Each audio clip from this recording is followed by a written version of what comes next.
મિયાભાઈનું daring તમારી ફિલ્મનો સંવાદ છે, તો આપણે એમ બોલી શકીએ કે નાગરનું ડેરિંગ પરઝાનિયા અને રઈસ ફિલ્મ આવી રહી છે. સર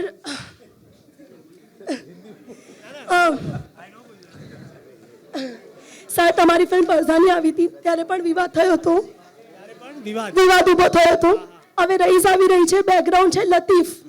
લતીફ નથી બેકગ્રાઉન્ડ, લતીફ નથી, પણ ગુજરાતમાં ચર્ચા છે કે લતીફના બેકગ્રાઉન્ડ ઉપર જ ફિલ્મ છે. ગુજરાતમાં ઘણી બધી ચર્ચાઓ થાય છે. એટલે સર તમારે થોડું ક્લિયર કરવું પડશે અને આપણા ગુજરાતના ઓડિયન્સ માટે. ગુજરાતના ઓડિયન્સ માટે શું ક્લિયર કરવું પડશે કે લતીફનું બેકગ્રાઉન્ડ ના ના, આ વર્ક આખું ફિક્શનલ કેરેક્ટર છે, ફિક્શનલ સ્ટોરી છે, ફિક્શનલ રીજન છે. અને મોદી સાહેબ સીએમ બન્યા એની પહેલાની વાત છે આ. અને પિક્ચર જે છે એ આખું અમે કાલ્પનિક છે. It's a work of fiction and it's been created by 4 writers. એ બે અમદાવાદના જર્નલિસ્ટ છે, હરિત મહેતા અને આશીષ વશી, રાઈટ, અને નીરજ શુક્લા કરીને અહીંયા છે.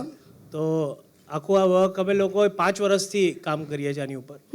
હવે ફાઇનલી આવી રહ્યું છે, એટલે લખવામાં ઘણો સમય ગયો અમને. બરાબર.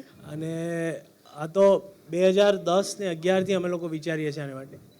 એટલે આખો કેરેક્ટર, સ્ટોરી, બધું ઘણું બધું વી ફેન્ટસાઇઝ ધ હોલ થિંગ. પ્રોહિબિશન ખાલી મારે પિક્ચર બનાવી હતી પ્રોહિબિશન ઉપર, બરાબર, અને ગેંગસ્ટર પોલિટિક્સ ઉપર.